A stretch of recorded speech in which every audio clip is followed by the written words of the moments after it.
Praise the lord. యేసుక్రీస్తు నామములో మీ అందరికి శుభవందనములు. ప్రియమైన సహోదరి సహోదరులారా, మీకు జయం కలగాలని దేవుడు కోరుకుంటున్నాడు. అయితే ఆయన ఈరోజు మనందరికీ చెప్తున్న మాట ఏమిటంటే, మీ దోషములు మీకును దేవునికి అడ్డుగా ఉన్నవి.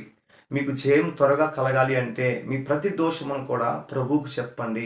మీ ప్రతి పాపమును కూడా ప్రభువుకు చెప్పండి. ఆయన క్షమిస్తాడు. యెషయా గ్రంథం 59వ అధ్యాయం 1వ వచనం, రక్షింప నేరకు ఉన్నట్లు యెహోవా హస్తం కుర్చ కాలేదు, విననేరకు ఉన్నట్లు ఆయన చెవులు మందం కాలేదు. మీ దోషములు మీకును దేవునికి అడ్డంగా వచ్చి ఉన్నవి. అయితే మీ దోషాలే మీకు జయం లేకుండా చేస్తున్నవి. ఆ దోషములను దేవునికి చెప్తే ఆయన క్షమించుతాడు, మీకు జయం కలుగుతుంది. ఆ ప్రతి దోషము కూడా యేసుక్రీస్తు రక్తమును కడగబడుతుంది. ఆయన ఎదుట మీరు ఒప్పుకోండి, మీకు త్వరగా జయం కలుగుతుంది. మీరందరూ కూడా ప్రార్థన కోసం, ఏదైనా మీ ప్రార్థన అవసరాల కోసం నాకు కాల్ చేయండి, లేకపోతే వాట్సాప్లో మెసేజ్ చేయండి. Thank you. God bless you.